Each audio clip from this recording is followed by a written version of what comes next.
Lezi ndaba zehora lesikhombisa sigwetshula zinabukhoma ekomkhulu le-SABC e-Auckland Park eGoli.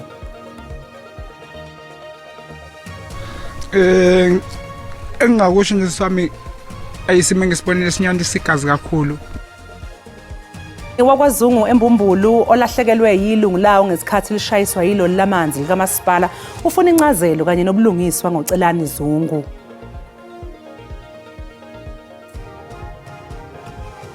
Since the last elections, we have registered no fewer than 2.1 million voters in a space of 2 years. Ngaphezu kweyigidi eyingamashumi abantu asebebhalisela ukuvota okhethweni lohulumeni bendawo kuleli, kanti bangaphezu kweyigidi ezimbili abengezwe ohlwini lwabavoti kusukela okhethweni likazwelonke lwango-2024. The DA's challenge in this matter is a narrow one. It seeks, in the first instance, to declare the Expropriation Act invalid. Inkantolo ephakeme yase-Western Cape ilalele isicelo se-DA sokuphosela inselelo umthetho wokubuyiselwa komhlaba. Leli qembu lifuna inkantolo ihlonze lomthetho njengophambene nomthethosisekelo ngelithi awuphasiswanga ngendlela esemthethweni. I think if we just do our job and do what we do best is, give it everything, play hard. Ibanyana izobhekana neBurkina Faso emidlalweni wokugcina weqoqo uB kumqhudelwano iWAFCON, kanti ke idinga ukunqobana kanjani ukuze phela ibeke ethubeni lokudlulela emzuliswaneni womkhumula jezi. Ngikubingelele mbukeli ngikwamukele indaba enze hora lesikhombisa igama lami ngoNoxolo uMamtshali kwaKomwali ihlabanga nelimhlophe qa uza kwethu ositolikela ngolimi lwempawu uSinovuyo Fihlani ake sibheke ukuthi sikuphathele ziphi kusihlwa. Umndeni namalungu omphakathi kanye nabangani namanje basashaqekile ngokudlula kothandweyo wabo ngendlela eyisihluku neshiya abantu abaningi bekhungathekile. Kubikwa ukuthi umshayeli weloli likamasipala eliphakela umphakathi amanzi ushayise uCelani Zungu nobe phakathi kwamalungu omphakathi okusolakala ukuthi abe nokuhilizisana nomshayeli. Lesi sigameko senzeke eMbumbulu. Umndeni wakwaZungu namanje usakhungathekile ngesenzo somshayeli weloli elithelela izakhamuzi amanzi kuWard 96. Ilungu lomndeni lithi lizamile ukuphuthumisa uZungu esibhedlela yize ethulele endleleni kodwa lihambe laze layofika esibhedlela ukuze odokotela bamhlole. Uqhube wathi ngendlela alimale ngayo nanesimo abekiso namanje ukudla akwehli. Engingakusho nje sami ayisime ngesibonelo esinyanda sigazi kakhulu. Indlela kwenzeke ngayo besuka shuthi la ekhaya silandelana ngendlela besibona lapha kunemoto yamanzi khona and then kunomphakathi nabe sitshe sasimbekiwa amanzi kube sekunomsindo nje obukhona and then siphumile silandelana sithi siyoza noma siyobona ukwenzakalani. Umfethu ufike eqala mefika kuqala lapha ehamba phambili i-truck ngaleso sikhathi bisisuka ngisho idriver bese esediniwe seshayisa nje sehamba so ilapho i-truck emlimaze khona ilimalele khona nje. Siphukile nje emoyeni kakhulu futhi kodwa ukusabalala kwevideo mina ngasho ukuthi kube ngcono kuzosisiza. Umasipala weTheku uqinisekisile ukuthi imonto yamanzi ekamasipala kanti esitatimendeni esikhishwe umasipala udlulise amazwi enduduzo emndenini. Amaphoyisa ayaphenya ngalesigameko kanti nomasipala nawo uthi usuqale uphenyo lawo. Isehlo esinyandisa igazi noko esisibonile and uphenyo ke luzolandela savuma ukuthi i-truck kamasipala le nomsebenzi cisho umsebenzi wamasipala obekade phakathi kule truck kodwa lokho sibekela uphenyweni elizokwenziwa ngaphakathi. Lukhona futhi olunye uphenyo olenziwa ngamaphoyisa and kuzothi ke mase liphelile kuphenyo ke mase sithatha ke isinyathelo ekudinga ukuthi ke sisithathe thina njengomasipala. Eindabeni ze-SABC nginguNokulunga Sibisi. Abameli babamangalelwa eceleni likaVusimuzi Khet Matlala bathi amaphoyisa ayengenabo ubufakazi obanele bokubopha umsolwa uMusa Kekana nabanye ngecala lokubulala unjiniyela waseVereeniging uArmand Swart. Bathi ngesikhathi uKekana eboshwa kwakungekho ubufakazi obumxhumanisa necala. Ummeli kaMatlala uEnneline van die Heever uthi amaphoyisa asebenza ngezinsolo kuphela hayi ngobufakazi obuqinile. But that's not the truth. So let's just objectively look at what you've told the court so far. We know for a fact that you did not follow National Instruction 1 Exhibit Q, the steps that you needed to follow. Correct? That is not true. It's just that council is only pinpointing what I did not follow as I should have followed on other scenes. Uphinde watshela uCaptain Segobela ukuthi amaphoyisa ayingenalo ilungelo lokusesha imoto yohlobo lweMercedes-Benz Viano uMusa Kekane aboshwa ehamba ngayo.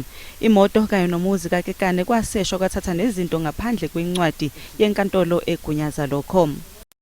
Also know you've highlighted yourself the issue of the search, that you did not observe what the law says you need to do, the Criminal Procedure Act, when you do a search at a property, correct? Can you please explain which section on the Criminal Procedure Act you're talking about? So I'm not going to repeat it. We dealt with it on the last occasion, and you yourself, when I told you that you were not doing your duties properly, highlighted the fact that you left the crime scene in chaos.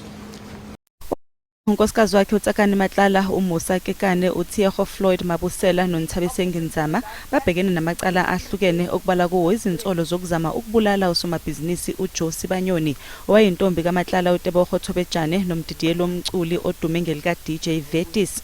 Okwamanje inkantolo isabhekene nesicelo sokulungela ukuthethwa kwecala ngokugcwele njengoba kufanele inqume ukuthi ubufakazi obuphikiswa ngabameli babamangalelwa bungamukelwa yini njengengxenye yobufakazi ecaleni. Inkantolo yemantshi yaseGoli ikhiphe umyalelo wokuthi amagama namakheli ofakazi ecaleni elibhekene noBrown Mokgotsi angadalulwa. Lokhu kuza njengoba ithimba labameli bakaMokgotsi bekhala ngokungahlinzekwa ngemininingwane egcwele yezitatimende zofakazi ngokumelene noMokgotsi. Ithimba labameli bakaMokgotsi baphikisa umbuso ngelithi phambilini bacela izitatimende zofakazi eziyishumi kuhulumeni ngoNtulukazi kodwa baze bazithola namhlanje kuseni. Basola nokuthi ukugodlwa kwamagama namakheli ofakazi kuzodala ukuthi leli cala lakaMokgotsi lidonse. We are submitting, Your Worship, that the state refusal and actually them ignoring our email on the 15th of July. Wherein we were actually indicating that there is no provision in law that actually allows them to actually redact this particular statement. Umbuso wale waphetha ukuthi kudalulwa amagama ofakazi ngesizathu sokubavikela. During the bail application, there was a threat that was made to one of the state witnesses. In fact, that is the witness that was in the bail. And the name and address of that witness was given, and then that witness was visited by the wife of the accused. Ngesikhathi kulalelwa isicelo sebhayili sikaMokgotsi phambilini umbuso wathi uMokgotsi wazama ukwesabisa umakhelwane ocingweni ngesikhathi evakashelwe ngumkakhe. The accused person in this matter is not even facing any particular charge for intimidation of any particular witnesses.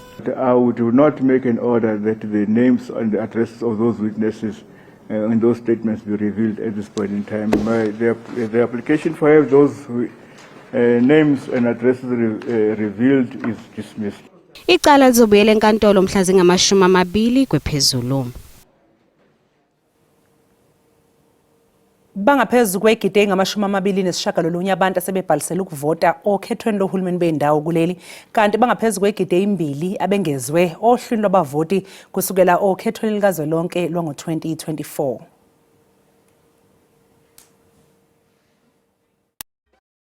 Ikhomishana yengamele ukhetho ezimele i-IEC igculisekile ngesibalo sabantu ababhalisele ukuvota, kanti labo abangekabhalisi basenalo ithuba lokubhalisa nge-internet kuze kube uLwesihlanu. The voter registration in the Republic is continuous, so we have drives continuously to refresh the voters' roll. Since the last elections, we have registered no fewer than 2.1 million voters in a space of 2 years. KwaZulu-Natal sibe nesibalo esiphezulu sabantu ababhalisile salandelwa eGauteng kanye ne-Eastern Cape. We've always known from research that we did late last year that KZN is going to present intractable challenges in two fronts. One, the highest level of mistrust in key political institutions is to be found in that province. 2, the highest levels of mistrust in the Electoral Commission coexist in that province. However, there is also a paradox in that even with that level of mistrust, there's a higher inclination by voters in that province to turn out and vote, as evidenced by the high registration activity in that province, which yielded the most transaction, not only that, but also yielded the most number of new registrations, as well as the highest number of youth registering for the first time for these elections. I-AfriForum ithi ayiphikisani nezinhlelo zokubuyiselwa komhlaba eNingizimu Afrika, kodwa iphosela inselele izingxenye zomthetho wokubuyiselwa komhlaba ekholelwa ukuthi ziphambene nomthethosisekelo. Le nhlangano neDemocratic Alliance baphakathi kwalabo abaphonsele inselele lomthetho enkantolo ephakeme yase-Western Cape. Call today to protect and to defend property rights. Ngaphandle kwenkantolo yase-Western Cape, DA ichaze umthetho wokubuyiselwa komhlaba njengovumela ukudliwa komhlaba. Ngaphakathi enkantolo ummeli weqembu khale ngokuthi kunezingxenye zalomthetho eziphambene nomthethosisekelo okubalwa kuzo isigaba se-19. The DA's case consists of 2 primary challenges: its mandates and its Section 19. There's no question that as is suggested, that the Section 19 challenge is a tag-along challenge. It's not. It's a self-standing challenge, and it's an important one. I-AfriForum yona ithi ayiphikisani nokudliwa komhlaba, kepha ifuna kuqinisekiswe ukuthi amalungelo empahla yawo wonke umuntu ayavikeleka. This is not a protection for a class. It's for every person whose property may be taken by the state. There are lots of difficulties that will arise here from, but you don't have to go there, because all you have to do is to find that legislation is contrary to Section 25(2)(b) of the Constitution, inconsistent therewith. Kulindeleke ukuthi i-AfriForum iqhubeke nokwenza izethulo zayo kusasa. Mbukeli okwamanje sasiqu ey'tolo sizobuya ke nezinye indaba zosuku emva kwekhefu.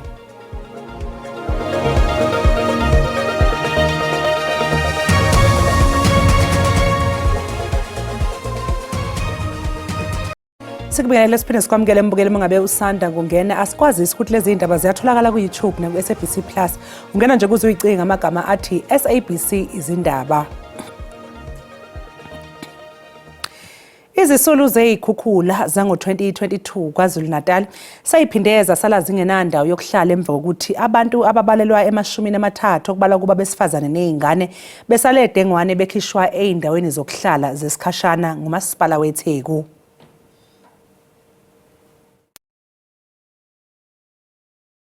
Le mindeni eyi-13 isilale emnyango izinsuku eziyisikhombisa emgwaqeni uMahatma Gandhi eThekwini.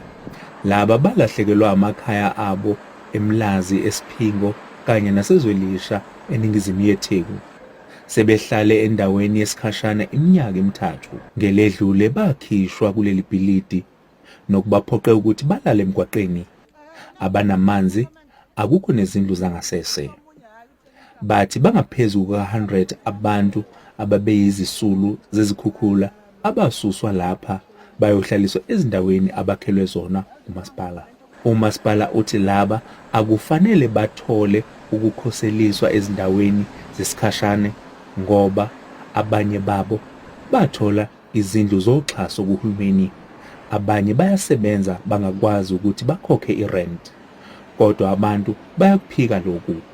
Amuka umuzi bhuti wasithatha umasipala wasibeka la lesikhathi osibeke sona, then mufika mhla ka-11 unika umuntu inotice ukuthi akaphume mhla 22, but kuwena owafuna i-back statement incwadi yakalabor uyabona ukuthi akasebenzi, uthi lo muntu uzophila ngani? Abanye banemibuzo ukuthi kungani umasipala ungabatshenanga ekuqaleni ukuthi abazuhlomula ukuze bakwazi ukubheka izindawo ezinye. asazi ukuthi abaqualify kuphi noma ka disaster yini ngoba phela I disaster le ngoba thina sazi ukuthi abantu behleli la bama flights bayi disaster. Estatementeni esikhishwe umasipala uthi le mindeni angeke ilithole uxhaso ngoba abanye banemihlomulo yamaholo aphezulu kunale exhaswa nguhulumeni, bathi abanye banayo imixhaso nezindlu ezatholakala ngaphambilini. Lodi Khadebe, SABC News, eThekwini. Ungqongqoshe wezemali uEnoch Godongwana uthi kuzofanele kwenziwe inhlelo ezintsha komasipala baseGoli kanye naseTshwane. Uthi umkhandlu wedolobha iGoli kanye neTshwane yindawo engahlinzekwa ngemali yanele ukuba ilungisa izinto okubalwa kuzo ingqalasizinda kanye nokunye.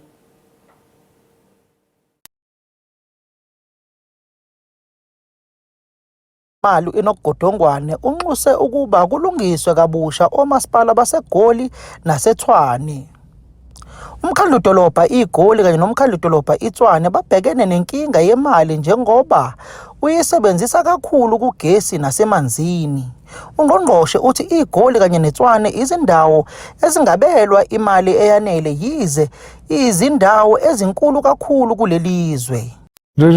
It's going to be done by the municipalities, not by me. They will have to be pushed towards restructuring the municipality. For instance, they've got about 14 entities, highly paid individuals in the form of 14 entities. Now, in an environment when you can't fix potholes, you know what I mean? In some instances, it's a different thing. In PE, you don't have a cash flow problem. Sekise ukuthi izobekwa imali okufanele isetshenziswe ekuqedeni udlame oliyamene nobulili. Kusenjalo uphiko lwabesifazana ku-ANC luqonde emahhovisini omgcini mafa ngenhloso yokufuna izinsiza zokuba kulisane nalesihlava sodlame oliyamene nobulili. The allocation of discretionary funding for immediate implementation and to enable mobilization of contingency arrangement. Abesifazane luthi uma kuphoqa ngeke luyingene indaba yokhetho mangabe udaba lokuba kukhishwe imali yokulekelela ekutheni kuqedwe iGBV lushawa indiva. Nginkusamkela Maseko wezindaba zeSABC ngibika ngisePitoli. Isishoshovu sezombusazwe uThami Kaplaki usemenyezelwe njengozongenela eSobmeya eGoli ngaphansi kweqembu lePAC. Wamukelwe kabusha kuleli qembu kanye nabanye abesebefudukele kwiEFF, iRise Mzansi kanye neAfrica Mayibuye Movement. Amanye amaqembu ezombusazwe eGoli aseveze ukuthi kunokuncintisana okukhulu kwezokhetho kuleli dolobha njengoba kusondela ukhetho lohulumeni bezindawo ngoLwezi kanti iPAC nayo ayipheli moya kulokuncintisana. The PAC mayoral candidates are not being presented as celebrities or political messiahs. They will lead a collective team of councillors, activists, professionals and community representatives. They will be accountable to the party, they will be accountable to the citizen, and above all, they will be accountable to the municipalities where they are going to serve. Njengoba kuvamisile ukuthi amaqembu ezombusazwe akhankasayo ethembise ukuqeda ngenkohlakalo nokuletha kwesidingo nqange emphakathini, iPAC ithi isebenzisa indlela ehlukile ukuzuza inhliziyo zabavoti. Something unique about Johannesburg. It's a pity that the politics have not connected with the vibrancy of the people. The politics have not learned to temper the mood of the constituencies and the people that they represent.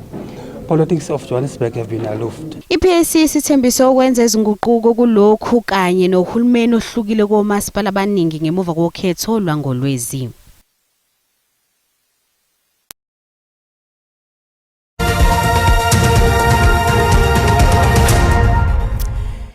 Banyana izobhekana neBurkina Faso emidlalweni wokugcina weqoqo uB kumqhudelwano iWAFCON eCasablanca eMorocco kusasa ebusuku. Ibanyana ke idinga ukuthi inqobe na kanjani kuze phela ibeke ethubeni lokudlulela emzuliswaneni womkhumula jezi walomqhudelwano njengoba phela njengamanje ihlele emsilweni ngephuze lodwa. Emuva kokuguqiswa iTanzania ngamagoli 2-0, iBanyana bebuka ngathi siphumile kulomqhudelwano ngesikhathi ilandela iIvory Coast ngamagoli 2 emidlalweni wesibili weqoqo B. Kodwa leli qembu likwazile ukulinganisa lo mdlalo njengoba wagcina kuphela lamaqembu bambene ngamagoli 2. Ukuguqiswa kweTanzania iguqiswa iBurkina Faso komunye umdlalo kunikeza iBanyana ithemba lokudlulela phambili. Kodwa leli qembu kumele linqobe na kanjani emidlalweni wokugcina weqoqo. It's been like a tough past couple of days, but what's positive about that is that we've played similar kind of teams, so we know what to expect, and fortunately for us the result went our way, and I think we're ready to take full advantage of that. Amaqembu amane azodlala emidlalweni yandlelo wamanqamu iwona azohlungela ukuyodlala kumqhudelwano wendebe yomhlaba ngonyaka ozayo eBrazil. Esinye isizathu esenza lo mqhudelwano ube mqoka kakhulu. I know for a fact it's not going to be easy. Burkina Faso is going to fight. They will want to progress too. I think we all have the ambition to go to the next round, and I think obviously the fact that the World Cup spot is at stake, that gives us an extra, boost. Umdlalo wakusasa uzoqala ngehora leshumi kusasa ebusuku ngokwesikhathi sakuleli. Mbukele ake siphinde sisiqunga sayitolo uma ngabe kodwa sesibuya sobeke sesikuphathela umhlahlo wesimo sezulu nomkhushulwa Msimanga isangoma sezulu. Kwantokozo mbukeli ukuthi siphinde sihlangane njengoba sisho sithi ngamafu mawungena kakhulukazi emkhanya kude enyakatho KwaZulu-Natal ngale kolo kungabalela mawungena engxenyeni ke esenkabeni nasentshonalanga lingasikaza ngamafu ke mawungena kakhulukazi lapha eKapa kanti ke noma sihamba siyobheka ke osukwini lakusasa lingasikaza ngamafu engxenyeni esentshonalanga kanti ke akhona lamathuba amancane emvula esingawalindele ezingaba lapha nalapha ekhathini zantambama kanti ke xakile inkungu ke oguno sentshonalanga le kwaloko lingathanda nje uqwatha mawungena Eastern Cape liya ngokubalela kanti ke libalele ngisho ebukhoni bezinje KwaZulu-Natal uyongena eGauteng nasengxenyeni ke esenyakatho kanti ke mase sibheka amazinga aphansi naphezulu ngokwefundo waze ngivumayele ngisho ngithi ke kuyabanda eGauteng ngokujwayelekile kodwa emini lingathanda nje ukuphakamisa lithande nje ukuba phakathi lapha koPitori siyongena ke kakhulukazi ke engxenyeni esenyakatho nakhona singasho sithi ke kuyabanda nje ngokujwayelekile ekseni kodwa emini lifuthumale ngamandla kuzo zonke indawo kulesa sifundazwe senyakatho sihambe siyongena empumalanga ibe njalo indaba endaweni ke ephakeme kuthanda ukubanda lapha koStandard and Balfour kodwa ke emini liyaphakamisa nje liya ngokufuthumala kodwa mawungena lapha koSikukuzu iyongena lapha kokomata ikakhulukazi engxenyeni ke esehlanzeni sambe siyongena phansi KwaZulu-Natal ngivumele ngisho nakhona ukuthi ke kuyabanda ngempela lapha koBergville kanjalo nalapha eMangoneni yongena koMnambithe ekseni emini phansi amaphaphu liphakamisile nje liya ngokufudumala lapha kwaNongoma kanjalo nasoLundi sambe siyongena kakhulukazi lapha eStern Cape ngivumele ngisho ngithi ke kuyabanda ngempela iqanda qoko kwezinye indawo ngaphansi kweqanda ekhathini zasekuseni emini liphakamise nje libe phakathi kodwa lithi kubanda mawusondela kakhulukazi ke ngalapha ngaseLesotho siya siyongena lapha entshonalanga koloni kuyabanda ekseni nokho lithande nje ukufudumala engxenyeni ke eziningi ngokuphakama onhlavelanga sambe siyongena enyakatho koloni ngivumele ngisho ngithi ke nakhona lisikaze ngamafa entshonalanga kuthi ukubanda nje kuseni ngokujwayelekile lithi ukuphakamisa lapha ko-Apindini lithande nje ukufudumala njengoba sihamba siyongena koKulumani sisho sithi liyobe liphakathi kwelaseFreyistata kuyabanda eqoqa Phuthadishabi ishabi iqanda qo uyongena lapha koBethlehem kanjalo nakoVelcom ekseni emini cha nokho liphakamise kamnandi lithande nje ukuba phakathi sambe siyongena kakhulukazi ke koNorth West ngivumele ngithi nakhona kuthande nje ukubanda nje ekhathini zasekuseni nokho emini lingaphakamisa nje libe phakathi ngivumele ngithi ke ngiyayithatha indawo benobusuku obuhle.